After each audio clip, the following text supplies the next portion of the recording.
J'ai connu la richesse, mais j'ai connu aussi la pauvreté. Et j'ai choisi la richesse à chaque putain de fois.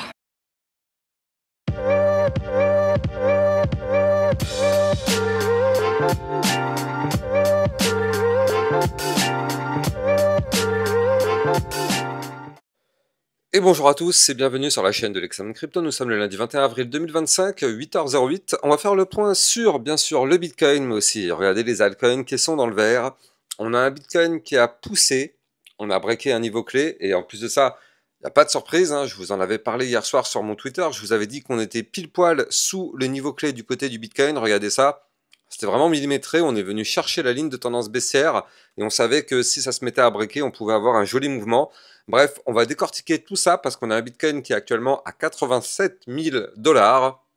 Allez, bref, on s'installe, Bitcoin, vous le voyez, plus de 2%. On va regarder tout ça en détail, gros programme, on va voir les indicateurs, on va voir les news. Allez, on démarre la vidéo directement avec le calendrier macroéconomique de la semaine.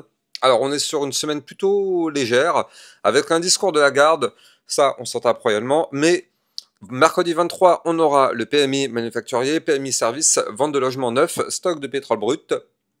Jeudi, on aura les inscriptions hebdo au chômage et vente de logements existants. Donc, c'est pas une énorme semaine d'un point de vue macroéconomique. Par contre, il y a des news assez intéressantes.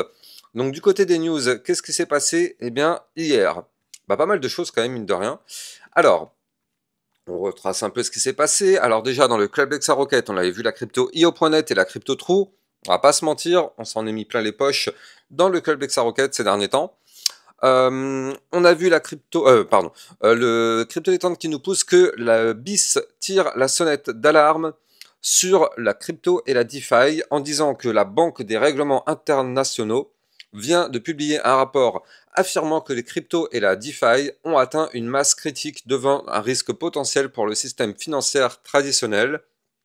Selon le rapport, le fossé entre les riches et les pauvres pourrait se creuser davantage. La BIS appelle à intégrer le KYC, transparence et conformité dans la DeFi pour la rendre plus acceptable. Michael Saylor qui nous dit que le Bitcoin n'a aucun risque de contrepartie, pas d'entreprise, pas de pays, pas de créancier, pas de devise, pas de concurrent, pas de culture, même pas de chaos. Un rappel puissant que le Bitcoin est pur, souverain et inarrêtable, c'est plus qu'un actif, c'est un bouclier face au système traditionnel. Dans le Club Rocket, on avait vu la crypto DEAI et la crypto Lever. Alors là aussi, on s'est gavé un petit peu sur ces crypto-monnaies. Hein. Elles sont parties quand même pas mal. Donc ça fait plaisir d'avoir chopé des jolis petits pumps dans le Club Rocket. Je rappelle que c'est le but de ce club. Hein. Ça vous permet justement de recevoir des belles opportunités.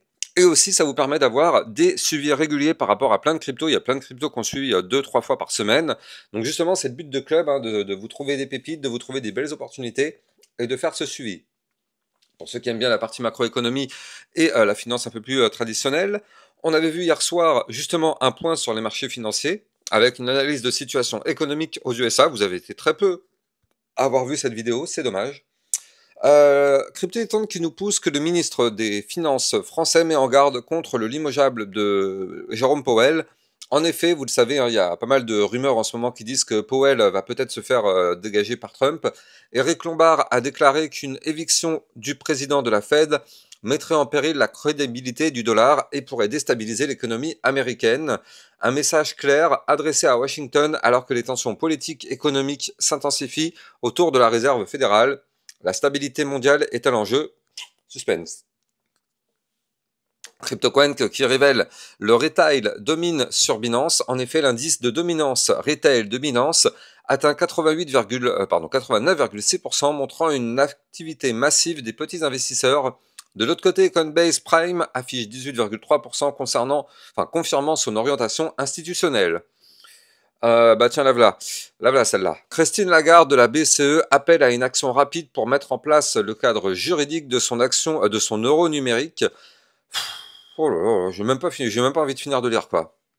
Elle souligne qu'il est essentiel d'agir vite pour garantir la compétitivité et la résilience de l'Union européenne face à l'évolution rapide du secteur financier. J'ai même pas envie de commenter ça. Moi, c'est bon, elle m'a saoulé. On passe. Alors oui, dans le Club Rocket, on a vu la crypto Tao. Regardez, la Tao, c'était quel jour? C'était le 18/04. Et depuis le 18, elle a pris un énorme pump. Elle en est actuellement à 317 $. Je crois d'ailleurs qu'elle a continué de pousser un petit peu. Attendez, juste par curiosité quand même, je serais bien curieux de voir où est-ce qu'elle en est. Tao, USDT. Voilà.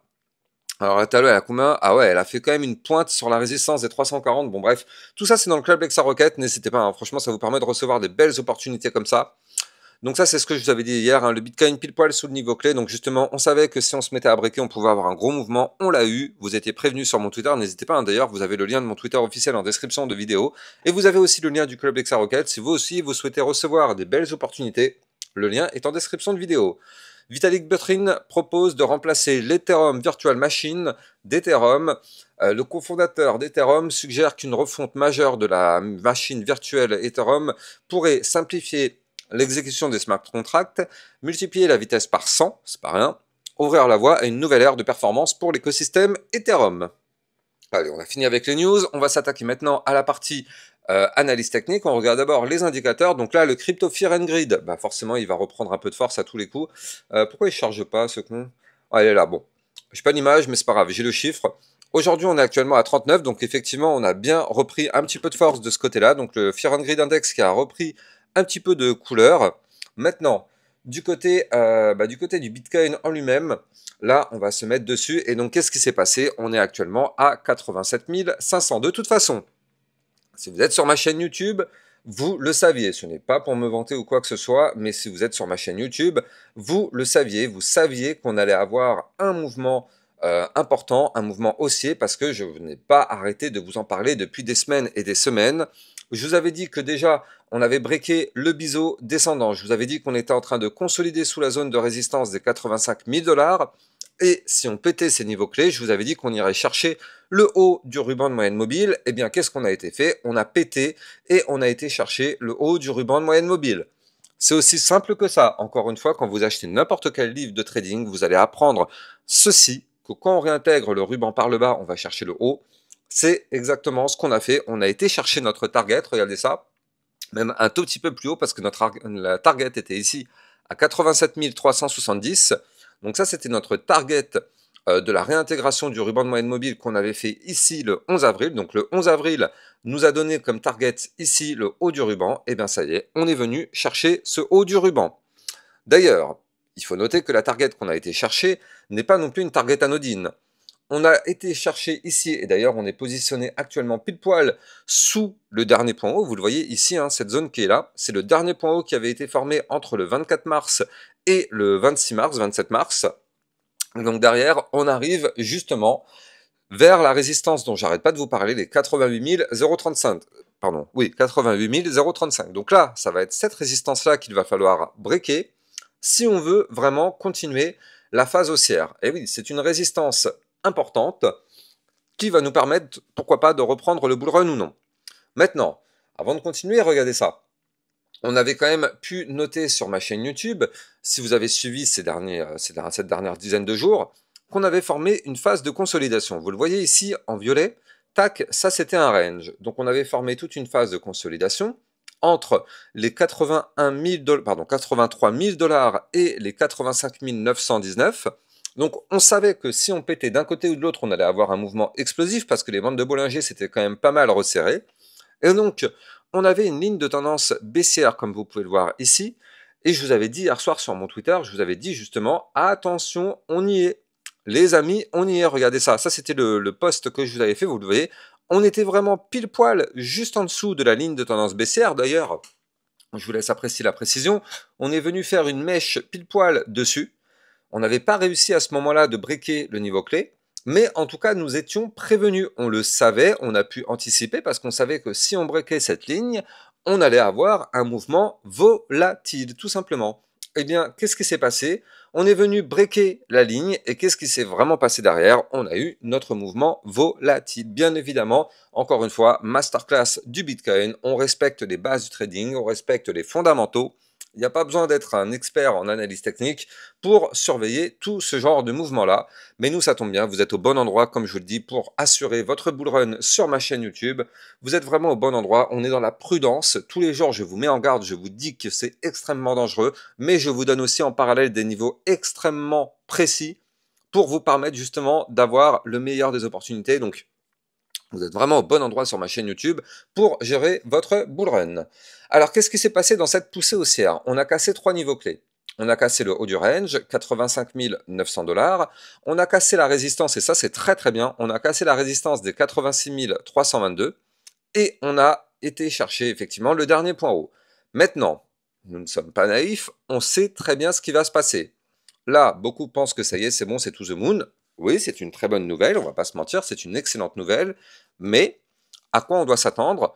On doit s'attendre à un retest des niveaux clés qu'on a briqués. Donc, on a cassé les 86 322, on reviendra rechercher les 86 322 tôt ou tard.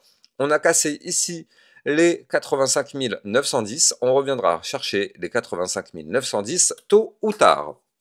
Je préférerais tôt, parce que plus c'est tôt, moins on a effectivement un ascenseur émotionnel, hein, parce que si ça arrive tard, malheureusement, c'est exactement comme ce qui a été fait. Regardez ça, là, quand on avait cassé il y a plusieurs semaines ici, en vue hebdomadaire, donc là, vous le voyez ici, on avait cassé la zone en novembre des 70 000 $. On est passé de 70 à 109 000 $. Mais on savait que les 70, on allait revenir les retester. Bah regardez, on a décollé sans jamais les retester. Hop, derrière, la descente a fait très très mal parce qu'on est revenu rechercher les 74 après une énorme poussée haussière. Donc là, la descente a fait mal, mais pourtant, on le savait qu'on allait revenir. D'ailleurs, là, je suis passé en vue hebdomadaire et qu'est-ce qu'on voit? On voit que là, cette semaine, on est en train d'essayer de récupérer le dernier point haut. Je ne sais pas si vous vous rendez compte de ce qu'on est en train de faire quand même sur le Bitcoin, mais c'est quand même assez hallucinant. On a la résistance qui est ici à 86 322. Et la semaine dernière, donc hier soir, on a clôturé juste en dessous. Mais cette semaine, on est en train de tenter la cassure de ces 86 322, sachant que, regardez, ici, on avait clôturé pile poil dessus. Donc forcément, c'est une résistance importante. Et donc là, on est en train d'essayer de la récupérer, cette résistance. Et pour l'instant, c'est plutôt pas mal parce qu'on est en bonne voie. Alors, comme je l'ai dit tout à l'heure, attention, on aura une résistance importante à 88 035, mais regardez, du côté du momentum MACD, on est sur un momentum en perte totale de force du côté des BR, et surtout, le RSI nous indique qu'on pourrait avoir un mouvement haussier encore. Regardez, on est à deux doigts de faire un cross-bull, on est actuellement à 52, donc on est dans la zone de neutralité, et on a à deux doigts de faire un mouvement de cross-bull du côté du RSI, donc ça c'est vraiment très très très encourageant. De toute façon, comme j'arrête pas de vous le dire, pour moi, le Bitcoin est toujours et encore dans un bull run. On n'est pas du tout dans un bear market, mais vraiment pas du tout. Il ne faut vraiment pas se mettre en tête qu'on est dans un bear market parce que la configuration du Bitcoin nous indique tout simplement qu'on est en bull run. On est sur des points bas de plus en plus haut, sur des points hauts de plus en plus haut, on est sur une configuration mais complètement haussière et elle est extrêmement puissante cette configuration. En plus de ça, avec un pullback qu'on est en train de faire sur des niveaux clairs, regardez ici on avait formé un canal ascendant, on est en train de venir retester justement ce haut du canal ascendant. Donc non, la configuration du Bitcoin d'un point de vue long terme est clairement bullish. Vraiment, il ne faut pas oublier ça, hein. Vraiment, il faut ne pas l'oublier. D'un point de vue long terme, on est extrêmement bullish sur notre Bitcoin. Donc là, c'est vraiment propre ce qu'on est en train de faire, franchement. Je ne serais pas surpris de voir de toute façon le Bitcoin continuer de pousser dans les prochains jours, après le pullback, bien évidemment, ne l'oublions pas. On sait qu'on va avoir le pullback, on sait qu'on va revenir retester les niveaux clés qu'on a breakés. Maintenant, là, une fois qu'on aura pété les 88 035, qui sera la prochaine grosse résistance, alors ce sera la direction 89, puis les 92 500. Et je rappelle que ces 92 500, si on arrive à les péter, ce serait une porte ouverte pour aller chercher les 102 000 $. Donc là, vous l'avez compris, pour moi, dans les prochaines semaines, effectivement, on pourrait avoir des choses très, très, très, très, très encourageantes du côté du Bitcoin. Et donc forcément, qui dit Bitcoin dit altcoin, hein, vous l'avez vu, les altcoins repassent dans le vert. Donc justement, on va jeter un coup d'œil aussi du côté des altcoins. Avant ça, je rappelle bien sûr que vous pouvez et vous devez me suivre sur Twitter pour être sûr de ne rater aucune alerte, pour être sûr de ne rater aucune news. Vous avez le lien de mon Twitter officiel en description de vidéo.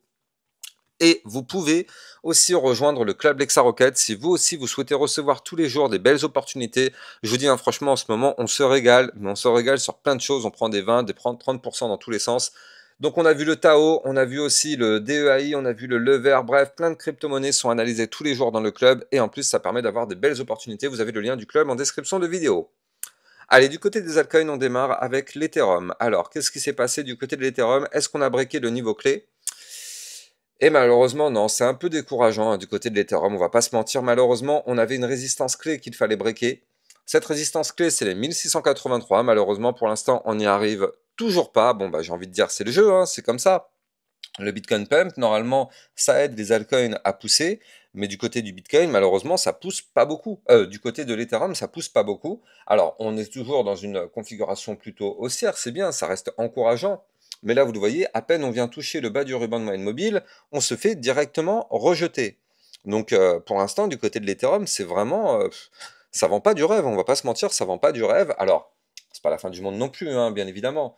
Mais, quand même, quoi qu'il arrive, de toute façon, je le rappelle, tant qu'on ne break pas ces 1683, il ne faut pas s'attendre à quoi que ce soit. Par contre, du côté du Solana, est-ce qu'on a été chercher notre haut de range? Et, oh là là, c'est chirurgical. Oh là là, je vous laisse apprécier la précision. C'est chirurgical. Alors, souvenez-vous, le Solana, depuis quelques jours, on l'analyse sur ma chaîne YouTube, enfin depuis maintenant pas mal de jours d'ailleurs, mais on avait pu anticiper le fait qu'ici, on avait un niveau clé, un haut de range à venir chercher à 143. Donc, je rappelle que là, pour tous ceux qui ont voulu faire du trading court-moyen terme, on avait pris une position ici lors de la réintégration du range par le bas. C'était un moment clé parce qu'on sait que quand on réintègre par le bas, le but c'est d'aller chercher le haut du range. Donc là, on a pris une position parfaite sur le bas du range et on a pris, en tout cas moi personnellement, j'ai pris une partie de mes profits ici sur le haut du range. Ce qui fait que là, ça fait quand même un mouvement à plus combien? Moi j'avais mis un TP ici, TP partiel. Donc là, il y a un plus 22,95% dans la poche. Ça, c'est bon, c'est validé. Maintenant, le but, c'est de laisser encore un petit peu sur le Solana, comme quoi, si jamais il arrive à se mettre à breaker le niveau clé, donc les fameux 143,8, eh bien, effectivement, à ce moment-là, on pourrait avoir de nouveau une belle poussée haussière du côté du Solana. Donc là, franchement, trade validé, pour tous ceux qui ont suivi le call sur ma chaîne YouTube, même si c'est pas un conseil financier, mais bon, je sais qu'il y en a qui l'ont suivi. J'espère que vous êtes régalés. Est-ce que c'est terminé? Pour l'instant, oui. Oui, parce qu'on arrive sous résistance majeure. On savait que ces 143 allait être une zone de résistance majeure. C'est pour ça d'ailleurs qu'on n'arrive pas à aller plus haut pour le moment. Et, par contre, si on pète ces 143, c'est la direction des 160. Et je rappelle que les 160 seront un niveau clé extrêmement stratégique parce que si on repasse au-dessus des 160, on pourrait bien évidemment relancer la partie haussière. Je rappelle avant de continuer que vous pouvez trader ces crypto-monnaies en utilisant mon lien de parrainage Binance que vous avez en description de vidéo. Ça vous permet d'obtenir un bonus à vie sur vos frais de trading et ça vous permet de trader sur une plateforme enregistrée PSAN auprès de l'AMF. N'hésitez pas, le lien est en description de vidéo. Alors là, effectivement, du côté du Solana, vraiment, ces 160, ce sera un gros point pivot. Point pivot long terme, si on repasse long terme au-dessus de ces 160, ça veut dire qu'effectivement, on repasse au-dessus des niveaux clés dangereux. Ça nous permet aussi de réintégrer le ruban de moyenne mobile en venant du bas. Et donc ça, on sait, ce serait pour vraiment relancer la machine. D'autant plus que là, on le voit, du côté du momentum MACD, on est à 4 ou 5 semaines d'avoir enfin un momentum bull. Et du côté du RSI, on est pas mal du tout parce que regardez, on est actuellement à 44, donc zone de survente long terme. Et surtout, on est à 2 doigts de faire le cross bull. Donc, pour l'instant, que du bon du côté du Solana. Reste à voir si cette résistance du haut du range va être breakée ou pas. Si c'est le cas, on se prépare. Il y a un nouveau pump du côté du Solana qui arrive. Par contre, vous l'avez compris, si on n'arrive pas à casser ce range par le haut, on va chuter pour retourner rechercher le bas du range. C'est pour ça que moi, j'ai pris des profits partiellement ici. Parce que je sais que c'est un risque. Et c'est dommage d'avoir pris quand même plus 22%. Et c'est dommage de devoir les reperdre. Parce que là, on sait que si on se fait rejeter, on ira chercher le bas du range. Et au final, tous les profits pris seront perdus malheureusement, donc il n'y a aucun sens de faire ça. Quand on a des profits, on les prend, c'est le but du trading, on est là pour se faire du fric, donc on prend nos profits.